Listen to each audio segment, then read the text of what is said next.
Welcome to A1 TV Telugu news. నేను భువన. Details చూద్దాం. శ్రీకాకుళం జిల్లా ఆముదాల వలసలో ప్రతిపాదించిన థర్మల్ పవర్ ప్లాంట్కు వ్యతిరేకంగా ప్రజల నిరసనలు ఉధృతం అవుతున్నాయి.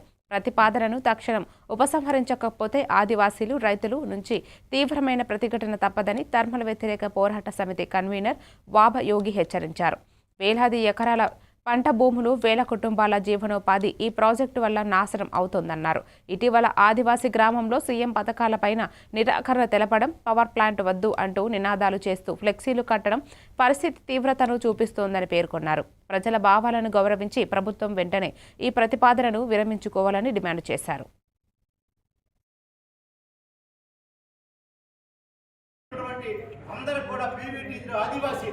ఆదివాసీ సంస్కృతి భాష ఉంది, వారికి ఆదివాసులు కాదంటున్నారు. మీరు ఎవరు చెప్పడానికి ఆదివాసులు కాదని చెప్పడానికి చేతులు ఉన్నాయి. మొన్న పర్యాటక శాఖ మంత్రి పవన్ కళ్యాణ్ గారు, పర్యావరణ రక్షించే పవన్ కళ్యాణ్ గారు మొన్ననే ఒక మాట చెప్పారు. మేము అక్కడ సోంపేట ఉన్నటువంటి ఏదైతే ఉందో భూములు, ప్రభుత్వ భూములు ఉన్నాయో ఆ భూముల్లో మేము కూడా పర్యాటక కేంద్రం ఏర్పాటు చేస్తామని చెప్తున్నారు. మంచిర్యాల జిల్లా చెన్నూరు పట్టణంలోని అగస్తేశ్వర ఆలయంలో గురుచరిత్ర పారాయణ మహోత్సవం అంగరంగ వైభవంగా కొనసాగుతోంది. ప్రతి ఏటా మార్గశిర మాసంలో అష్టమి నుంచి పౌర్ణమి వరకు వారం రోజుల పాటు శ్రీ దత్తాత్రేయ స్వామి చరిత్రను పారాయణం చేయడం ఆనవాయితీ. ఈ సందర్భంగా పెద్ద సంఖ్యలో మహిళలు, భక్తులు పాల్గొని భక్తి శ్రద్ధలతో గురు చరిత్రను వింటారు. శ్రద్ధగా వినితే కోరుకున్న కోరికలు తీరుతాయని విశ్వాసం. మొదటి రోజు మేడి చెట్టు వద్ద కొబ్బరికాయల ప్రత్యేక పూజలు నిర్వహించడం ప్రత్యేకత. సుమారు 100 ఏళ్ల నుంచి ఈ ఆచారం కొనసాగుతోందని ఆలయ అర్చకులు తెలిపారు. అర్చకులు వేమారపు మహేశ్వర్ శర్మ ఆధ్వర్యంలో భక్తుల సందడి మధ్య కార్యక్రమం వైభవంగా సాగుతుంది. వీటన్ని ఆచరించి మంగళహారతి ఈట ముట్టించి ఇక్కడ ఈ ఔదుంబర వృక్షం అంటే మేడి చెట్టు చాలా ఉత్కృష్టమైనటువంటిది. ఇటు మేడి చెట్టు, అటు రావి చెట్టు, ఇవి 2 చెట్లు కూడా చాలా ఉత్కృష్టమైనటువంటివి. ఇక్కడికి వచ్చి వీళ్ళందరూ కూడా ఈ దత్తాత్రేయ స్వామి స్వరూపంగా భావించి త్రిమూర్త్యాత్మకమైనటువంటి ఈ యొక్క మేడి చెట్టుకు అభిషేకం ఇట గావించుకొని ఈ యొక్క గురు చరిత్ర కథను కూడా అందరూ భక్తి శ్రద్ధలతో వినడం అంగరంగ వైభవంగా ఈ యొక్క కార్యక్రమం జరుగుతుంది. అందరూ కూడా వచ్చి ఈ యొక్క కార్యక్రమంలో పాల్గొని ఆ యొక్క త్రిమూర్తి రూపమైనటువంటి దత్తాత్రేయ స్వామి యొక్క అనుగ్రహానికి పాత్రులై. అన్నమయ్య జిల్లా తంబాలపల్లి కోర్టు పరిసరాల్లో భద్రతా ఏర్పాట్లు కట్టుదిట్టం చేశారు. మొలకల చెరువు కల్తీ మద్యం కేసులో నిందితులైన జోగి రమేష్ బ్రదర్స్ను ఇవాళ కోర్టులో హాజరుపరుస్తుండటంతో భారీ బందోబస్తు చేపట్టిన పోలీసులు యంత్రాంగం జోగి రమేష్ను కోర్టుకు తీసుకువెళ్తున్నారన్నారు. సమాచారం తెలిసిన వైసీపీ శ్రేణులు పెద్ద సంఖ్యలో చేరాలని పిలుపునిచ్చిన నేపథ్యంలో అప్రమత్తమైన పోలీసులు అన్ని వైపులా కాపలా కాస్తున్నారు. కోర్టులో పిటి వారెంట్ దాఖలు చేసిన అనంతరం విజయవాడ నుంచి ఎక్సైజ్ పోలీసులు నిందితులను తీసుకొస్తున్నారు. ఎటువంటి అవాంఛనీయ ఘటనలు జరగకుండా పోలీసులు రంగంలో నిఘా వహిస్తున్నారు.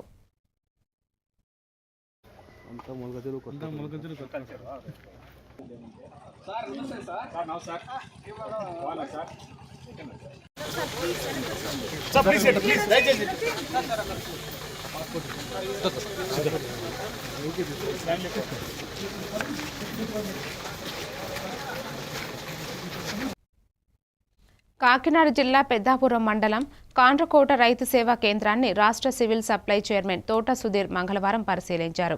ఆవరణంలో ఆరబోసిన ధాన్యానికి తేమ శాతం ఎంతుందో అగ్రికల్చర్ అధికారులతో కలిసి రైతుల సమక్షంలో పరిశీలించారు. అనంతరం రైతులు మీడియాతో మాట్లాడిన ఆయన రాబోయే 2 రోజుల్లో పాటు వాతావరణం పొడిగా ఉండనుందనని, దళారుల ఆశ్రయం తీసుకోకుండా ప్రభుత్వం నిర్ణయించిన ధరలకు ధాన్యాన్ని విక్రయించాలని సూచించారు. ఖరీఫ్ సీజన్కు ముందు ధాన్యం ఎండబెట్టే డ్రై మిషన్ను ఈ ప్రాంతంలో ఏర్పాటు చేసేందుకు రాష్ట్ర ఉప ముఖ్యమంత్రి పవన్ కళ్యాణ్, సివిల్ సప్లై మంత్రి నాదెండ్ల మనోహర్ సూచనల మేరకు కృషి చేస్తామని తెలిపారు. రైతులు ఎదుర్కొంటున్న యూరియా కొరత సమస్యకు దాల్వా సీజన్ నుంచి పరిష్కారం చూపుతున్నట్టు పేర్కొన్నారు. కార్యక్రమంలో వ్యవసాయ అధికారి సంజయ్ కుమార్, ఉప సర్పంచ్ ఎలిశెట్టి ప్రకాష్, రైతు కేంద్రాల సిబ్బంది, రైతులు పాల్గొన్నారు. వాళ్ళు ఎన్నాళ్ళు కలిసి పండించినటువంటి 4 నెలల శ్రమ ఈ రోజున ఈ వర్ణదేవుడు మనకి కరుణించకపోవటం వల్ల వాళ్ళు చాలా ఇబ్బందులు పడుతున్నారు. వాళ్ళ బాగా ఇబ్బందులు చూసి నేను స్వయంగా కళ్ళాల్లోకి వెళ్ళి పరీక్ష చేశాను. కొన్ని వాసులు అయితే మనం అనుకున్నటువంటి తేమ శాతంలో ఉన్నాయి. అవి ఇమీడియట్గా మిల్లర్స్కి షిఫ్ట్ చేసామన్నాం. కొన్ని బాగా వాళ్ళు అంగీకరిస్తే, కొన్ని తేమ శాతం కొంచెం ఎక్కువగా ఉన్నాయి. రేపు ఉదయం ఒక్కసారి టార్పాలిన్స్ తీసి కొంచెం పలచగా వేసి ఒక 2-3 గంటల పాటు గాలి పారితే దాన్ని కూడా మనం అనుకున్న రేంజ్లోకి వస్తాయి. జనగామ జిల్లా జనగామ మండలం వడ్లకొండ గ్రామంలో బీఆర్ఎస్ పార్టీ సర్పంచ్ అభ్యర్థి రామ్మోహన్ రెడ్డి పెద్ద ఎత్తున కార్యకర్తలతో ర్యాలీ నిర్వహించి నామినేషన్ దాఖలు చేశారు. ఈ సందర్భంగా ఆయన మాట్లాడుతూ ప్రజలు తమను భారీ మెజారిటీతో గెలిపిస్తేనే గ్రామంలోని సమస్యలను త్వరితగతిన పరిష్కరిస్తామని హామీ ఇచ్చారు. ఇప్పటికే గ్రామంలో ఉన్న అనేక సమస్యలను గుర్తించినట్లు వెల్లడించారు. గెలుపు పొందిన వెంటనే ఎమ్మెల్యే పల్లా రాజేశ్వర్ రెడ్డి దృష్టికి తీసుకెళ్లి పరిష్కార దిశగా కృషి చేస్తారని తెలిపారు. కార్యక్రమంలో బీఆర్ఎస్ గ్రామ అధ్యక్షుడు నామల భాస్కర్, నాయకులు కాసా భాస్కర్, మాజీ సర్పంచ్ బొల్లం శారద, డాక్టర్ పరమేశ్వర్ తదితరులు పాల్గొన్నారు. గ్రామ కార్యకర్తలందరూ అందరికీ, పెద్ద మనుషులకు, మా పార్టీ కమిటీకి మరియు మా leader Jangaon leader MLA Palla Rajeshwar Reddy గారికి వారి సహకారంతో నేను ఈరోజు నామినేషన్ చేశాను. 4 ఫస్ట్ విడతగా తీసుకొని మన గ్రామానికి వచ్చే మెయిన్ రోడ్ను మంచి అభివృద్ధి చేస్తాను. Sundarayya Nagar road, Sundarayya Nagar tar road, ఏనే చెరువుకు డైరెక్ట్ కాల్వ కెనాల్ నుంచి.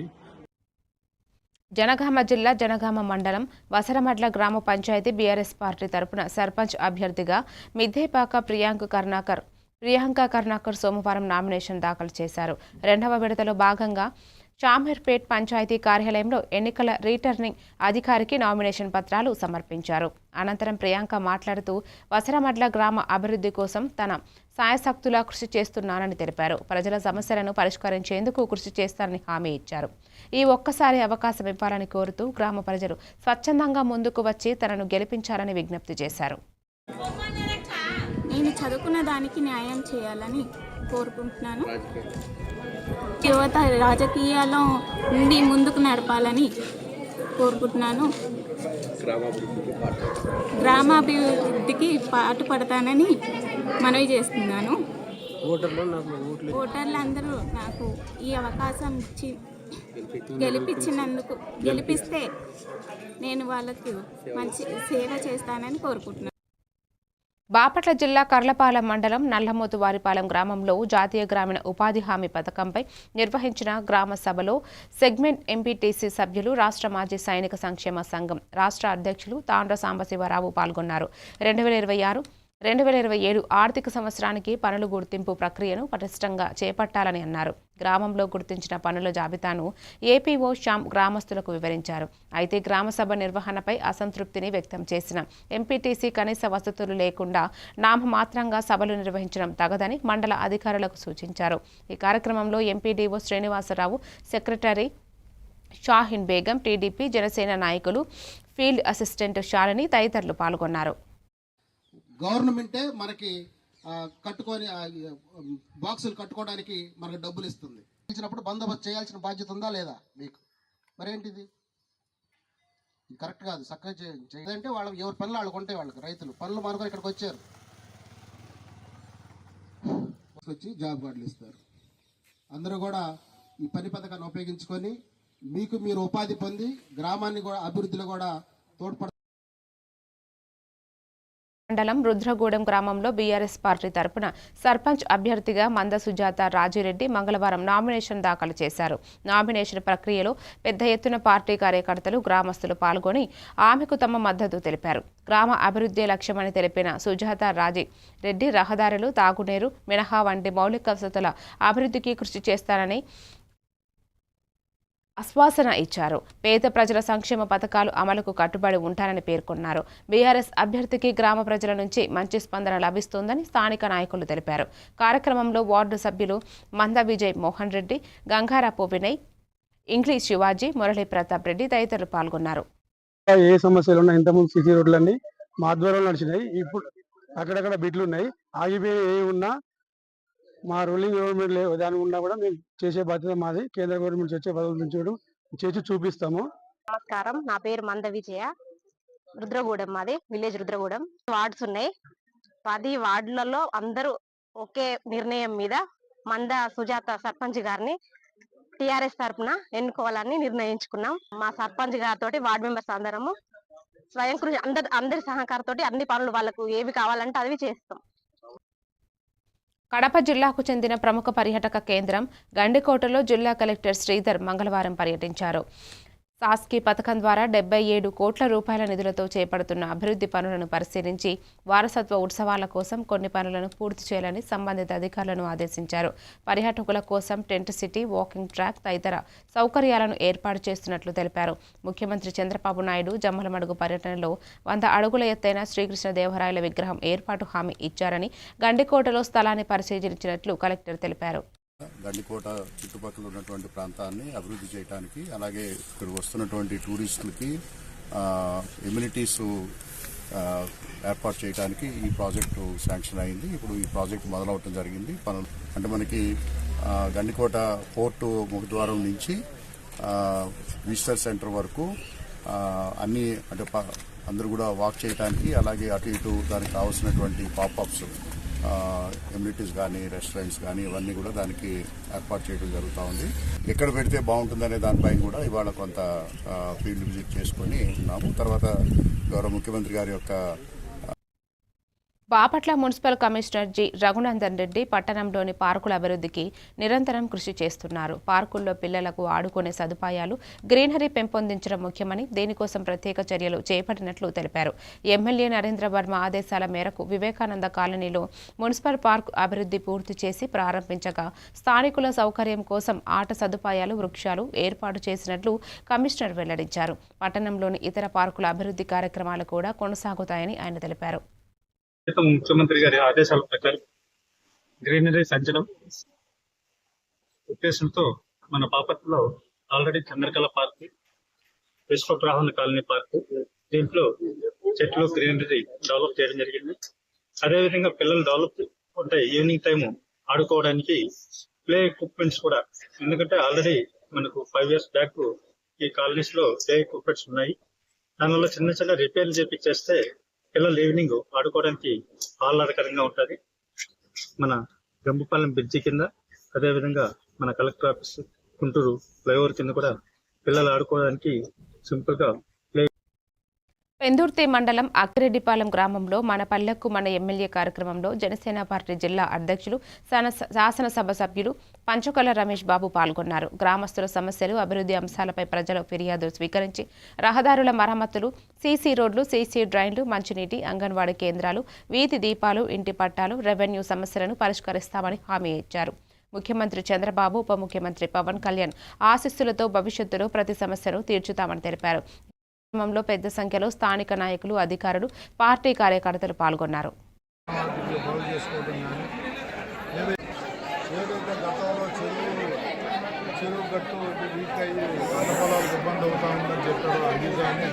అన్ని పనులు కూడా సీఎం డాష్ బోర్డుకి వెళ్ళి సాయంత్రానికల్లా ఆ వినతి పత్రాలకు సమాధానం వస్తుంది. వెళ్ళిన గ్రామాల్లో చాలామంది ఆనందపడుతూ ఉన్నారు. సార్, సీఎం ఆఫీస్ నుంచి, సీఎం డాష్ బోర్డ్ నుంచి మాకు రిప్లై వచ్చిందండి అని చెప్పి ఒక సిస్టమేటిక్గా, ఒక కమిట్మెంట్తో ప్రజలకు మేలు జరిగే కార్యక్రమాలు. సినిమాటోగ్రఫీ మంత్రిగా చెబుతున్న పవన్ కళ్యాణ్ వెంటనే క్షమాపణ చెప్పాలి, లేకపోతే ఆయన సినిమాలు తెలంగాణలో ఆడనివ్వము అని రాష్ట్ర సినిమాటోగ్రఫీ మంత్రి కోమటిరెడ్డి వెంకటరెడ్డి హెచ్చరించారు. పవన్ కళ్యాణ్ వ్యాఖ్యలు తెలంగాణ ప్రజలను అవమానించే విధంగా ఉన్నాయని మండిపడ్డారు. అవగాహన లేకుండా మాట్లాడుతూ తెలంగాణను గౌరవాన్ని దెబ్బతీస్తే ప్రయత్నం చేస్తే అస్సలు సహించమని అన్నారు. వెంటనే క్షమాపణ చెబితే కనీసం 1-2 రోజులైనా ఆయన సినిమాలు ఆడుతాయని, లేదంటే పూర్తిగా నిరోధిస్తామని స్పష్టం చేశారు. పవన్ కళ్యాణ్ పై కాంగ్రెస్ మంత్రులు దాడి మరింత వేడెక్కింది. ఎప్పుడు కూడా వివాదాలకు దూరంగా ఉంటారు, కానీ పవన్ కళ్యాణ్ కొత్తగా రాజకీయాలకు వచ్చి డిప్యూటీ సీఎం కాగానే తెలిసి తెలియకనే మాట్లాడిండో, మరి కావాలని తెలంగాణ వాళ్ళని అవమానపరచాలనుకుండో ఏమనుకుండో, కానీ దానికి క్షమాపణ చెప్తే కనీసం ఆయన సినిమా 1-2 రోజులన్నా ఆడుతుంది. చెప్పకపోతే ఎక్కడ కూడా తెలంగాణ థియేటర్లలో సినిమాలు రిలీజ్ కావు. సినిమాటోగ్రఫీ మినిస్టర్గా నేను చెప్తున్నా. 5 లక్షల ఓట్ల హిల్ టేపిక్ స్కామ్ డైవర్షన్ కోసం పవన్ కళ్యాణ్ పై కాంగ్రెస్ మంత్రులు, నాయకులు ఒక్కసారిగా దాడికి దిగారు. పవన్ కళ్యాణ్, నువ్వు ఉప ముఖ్యమంత్రివి, ఇంకా నటుడివి కాదు, బాధ్యతగా మాట్లాడటం నేర్చుకొని వ్యాఖ్యలతో విమర్శలు ఎదుర్కొన్నాడు. కోనసీమలో కొబ్బరి చెట్లు నిండిపోయిన విషయాన్ని తెలంగాణలోని ప్రజల దృష్టికి సంబంధం పెట్టి పవన్ వ్యాఖ్యానించాడని విమర్శలు. ఈ అంశంపై మిత్రపక్ష బీజేపీ పవన్ కళ్యాణ్ క్షమాపణలు చెప్పాలని కోరుతున్నట్టు మంత్రి పొన్నం ప్రభాకర్ వెల్లడించారు. ఆ మిత్రపక్షంకు బాధ్యత వహిస్తున్న తెలంగాణ భారతీయ జనతా పార్టీ నాయకత్వం ఆయన పట్ల స్పందించాలని కోరుతా ఉన్నా. అదేవిధంగా ఆంధ్రప్రదేశ్ ముఖ్యమంత్రి గారు కూడా స్పందించాలి. స్వయంగా భారతీయ జనతా పార్టీ పొత్తున్నది కాబట్టి ఇందులో ఇటువంటి కక్షపూరిత రెండు రాష్ట్రాల మధ్యలో వైషమ్యాలు కలిగేటువంటి మాటలు మాట్లాడడం అనేది దురదృష్టకరం. నేను ఇంతకుముందు చెప్పినట్టుగా ఆంధ్రాలో తుఫాన్ వస్తే తెలంగాణ మొన్న హుస్నాబాద్ కూడా మునిగింది. మేమేం ఆంధ్ర ప్రజలను తప్పుపడుతున్నది ప్రకృతి వైపరీత్యం కింద భావిస్తా ఉన్నాం. అక్కడెక్కడో చెట్లు ఎండిపోతే మమ్మల్ని దృష్టి కలిగిందని నిందిస్తే ఇది తెలంగాణ పౌరులకు అవమానం. వెంటనే ఉపసంహరించుకోవాలి, క్షమాపణ కోరాలి. భవిష్యత్తులో ఇటువంటి వివక్షపూరిత మాటలు మాట్లాడద్దు, విజ్ఞతగా వ్యవహరించు. ఉప ముఖ్యమంత్రి అయినా ఇంకా సినిమా నటుడు కాదు. బాపట్ల జిల్లాలోని రైతులు చల్లబడిన వాతావరణం, చిన్నముళ్ల జలంతో ఆందోళనలో ఉన్నారు. చందూరు జాతీయ రహదారిపై రాత్రి పగలు ధాన్యం ఆరబోసుకుని కొనుగోలుదారులను ఎదురు చూడాల్సి వస్తోంది. కొందరు రైతులు దళారులను ఆశ్రయించి బస్తా ధాన్యం 1400 వరకు విక్రయిస్తున్నారు. తేమ శాతం ఎక్కువగా ఉండే ధాన్యాన్ని ప్రభుత్వం కొరకు కొనేందుకు సరిపడని పరిస్థితి ఉంది. రెడ్డిపాలెం సమీప రైతులు 23% తేమ ఉన్న ధాన్యాన్ని కర్లపాలెం రైస్ మిల్లుకు తరలిస్తూ 15% మించిన ధాన్యానికి 1% ఒక కేజీ చొప్పున తగ్గింపు పడుతున్నట్లు తెలిపారు. రైతులు తాము అధిక నష్టాలన్నీ గురవుతున్నారని ఆవేదన వ్యక్తం చేస్తున్నారు.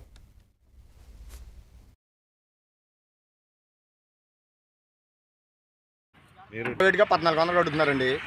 గవర్నమెంట్కి 1790 రూపాయలు ఇస్తున్నాము. వాతావరణం బాగోలేదు. నిన్నే కోసాము, ఈ రోజు లోడ్ చేసి ఇస్తున్నాము గవర్నమెంట్కి. కొంతమంది నిన్న మొన్న కోసిన వాళ్ళు కొనట్లేదు, బయట అవి నిమ్ము శాతం 17 దాటిని కాంచి కేజీ కటింగ్ అంటున్నారండి మిల్లు వాళ్ళు. మా 23% వచ్చిందండి మాది. 23% రేట్ తగ్గుద్దిగా మళ్ళీ.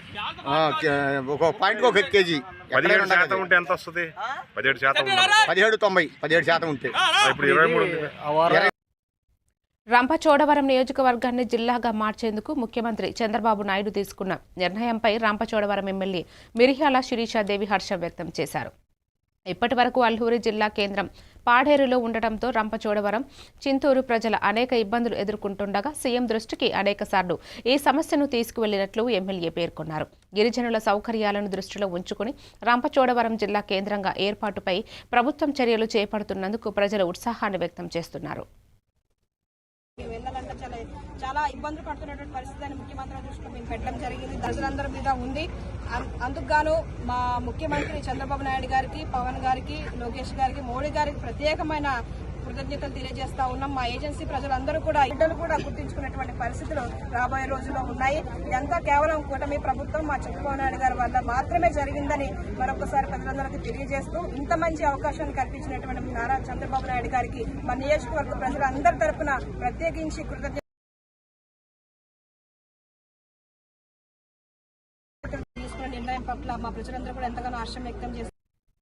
మరిన్ని డీటెయిల్స్ తో మళ్ళీ కలుద్దాం. Keep watching A1 TV Telugu news.